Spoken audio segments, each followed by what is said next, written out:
ஆண்டவருடைய பிள்ளைகளே, இன்னொரு இடத்தை ஆயத்தப்படுத்தாம, இன்னொரு வெற்றியை ஆயத்தப்படுத்தாம, இன்னொரு உதவியை கர்த்தர் ஆயத்தப்படுத்தாம, ஏற்கனவே உங்களுக்கு கொடுத்திருக்கிற அந்த உதவியை கர்த்தர் ஒரு நாளும் கர்த்தர் எடுக்கவே மாட்டார். நான் நம்புறேன், இன்றைக்கு நீங்கள் கடந்து போகிற, இன்றைக்கு இருக்கிற சில காரியத்தை ஆண்டவர் எடுக்கிறாருன்னா, நீங்க வெறுமையா நிக்கிறீங்கன்னா நீங்க பயப்படாதீங்க. ஆண்டவர் ஏற்கனவே நமக்கு ரெண்டாவது உங்களுக்கு போக வேண்டிய இடத்தை, பராமரிக்க வேண்டிய இடத்தை இங்க கைவிடும் போது, இங்க மறக்கும் போது, இங்க நமக்கு எதிராய் திரும்பும் போது நமக்காக ஆயத்தம் பண்ணி வச்சுட்டு தான் இந்த வாசலை கர்த்தர் அடைப்பார். ஹல்லேலூயா. நமக்காக ஒரு வாசல் அடையுமே, ஆனால் இன்னொரு வாசலை ஆண்டவர் திறக்காம இருக்கிற வாசலை கண்டிப்பா கர்த்தர் அடைக்க மாட்டார். நீங்க இந்த வாசல் அடைபட்டதை குறித்து நீங்க எவ்வளவு வேணும் கவலைப்படாதீங்க. இந்த வார்த்தையை சிலருக்கு தீர்க்க தரிசனமா ஆண்டவர் கொடுக்கிறாரு. ஐயோ, இவ்வளோ பெரிய வாசல் எனக்கு அடைக்கப்பட்டதே, நதியினுடைய தண்ணீரே வற்றி போயிருச்சே, நான் இனி எப்படி பிழைப்பேன் அப்படின்னு நீங்க நினைக்கலாம். ஆனா கர்த்தர் வாக்கு கொடுக்கிறார், நதியினுடைய தண்ணீர் வற்றி போனாலும், உங்களுக்காக திறக்கப்பட்ட பெரிய வாசல் அடைக்கப்பட்டாலும், இன்னொரு வாசலை கர்த்தர் உங்களுக்காக திறக்காம இந்த வாசலை கண்டிப்பா அடைச்சிருக்க மாட்டாரு.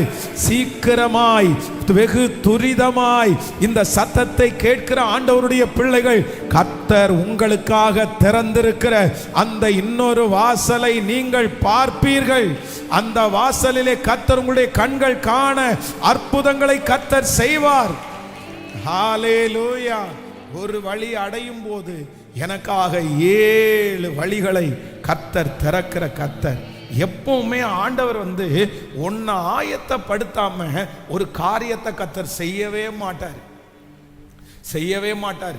நம்ம கண்டுபிடிக்கிறதுக்கு ஒருவேளை லேட் ஆகலாம், நம்ம அந்த இடத்துல போய் நிற்கிறதுக்கு ஒருவேளை லேட் ஆகலாம், ஆனா ஆண்டவர் ஏற்பாடு பண்ணாம கர்த்தர் செய்யவே மாட்டார். பாருங்க, வேதத்துல நம்ம பெரிய ஊழியத்தை செய்த மோசேயை குறித்து வேதம் சொல்லுது.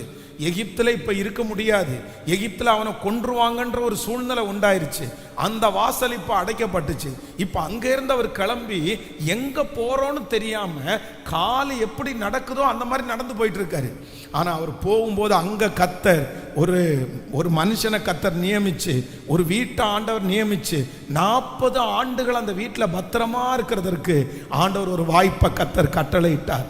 அதனால நான் விசுவாசிக்கிறேன், ஆண்டவர் எனக்கு ஒரு வாசலை அடைச்சாருன்னா கண்டிப்பா இன்னொரு வாசலை கர்த்தர் எனக்காக திறப்பார்.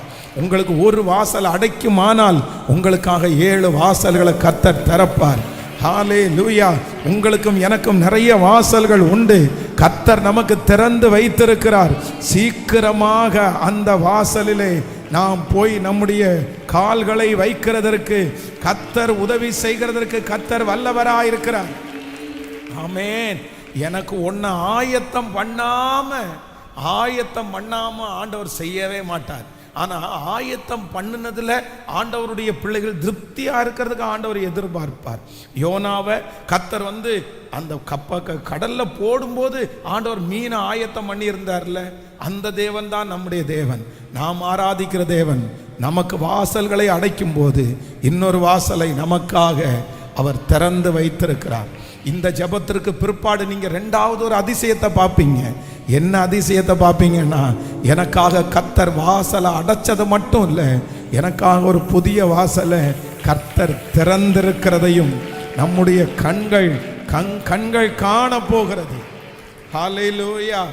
கைகளை அசைத்து ஒரு ஹல்லேலூயா சொல்லலாம். சவுலுக்கு பாருங்க, தன்னுடைய கழுதை காணாமல் போனது ஒரு வாசல் அடைக்குது. ஒரு வாசல், அவங்களுடைய அது வரைக்கும் அவங்களுக்கு இருந்த வருமானம், அவங்களுக்கு வேலை எல்லாமே அதான். இப்ப அந்த வாசல் அடைக்குது. அந்த வாசலை அடைச்ச உடனே வேதம் சொல்லுது, திரும்பி என்ன வாசல் திறக்குது அப்படின்னு சொன்னா, வேதம் அவனுக்காக ராஜ வாசல் அவனுக்காக திறந்திருக்கிறது. அவன் கடந்து போகிற இடம் தேவனுடைய மனுஷனுடைய வீடு. அந்த தேவனுடைய மனுஷனுடைய வீட்டிலே அவனுக்கு ஒரு ஆகாரம் ஆயத்தமாக்கப்பட்டிருக்கிறது. அது கர்த்தர் அவனுக்காக திறந்த புதிய வாசல், ஆச்சரியமான வாசல். ஹல்லேலூயா.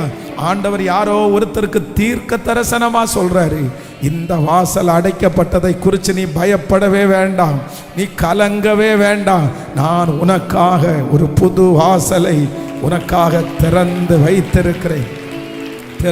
வைத்திருக்கிறேன்.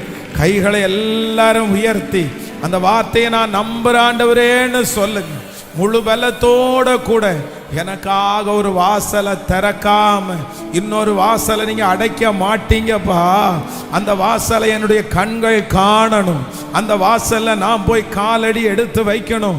எனக்காக திறந்திருக்கிற அந்த வாசலை நான் பார்க்கும்படி என்னுடைய கண்களை திறந்தருள கர்த்தர் அந்த வாசலுக்குள்ளே பிரவேசிப்பதற்கு இஸ்ரவேல் ஜனங்களுக்காக நீர் செங்கடலிலே திறந்த அந்த வாசலிலே அவர்கள் நடந்து போவார்களானால் என்னையும் வெகு சீக்கிரத்திலே எனக்காக திறக்கப்பட்டிருக்கிற அந்த புதிய வாசலிலே நான் காலடி எடுத்து வைப்பதற்கு கர்த்தர் என்னை நடத்த போகிறார். நல்ல கரங்களை தட்டி கர்த்தர் என்னை நடத்த போகிறார். ஆமென். என் கரத்தை பிடித்து நடத்துகிறவர். ஹல்லேலூயா. ஆமென். எனக்காக வாசல்களை ஏதாவது ஒரு உதவியை கர்த்தர் எனக்காக செய்யாம ஒரு இடத்திலிருந்து எப்பவுமே ஆண்டவர் நம்மளை எடுக்கவே மாட்டார். நம்மளை ஆண்டவர் எந்த சோதனைக்குள்ள கொண்டு போனாலும் அதை தாங்கக்கூடிய பலன் தருகிறவர், தப்பி செல்லக்கூடிய வழியை நமக்கு செய்கிறவர். ஆமென்.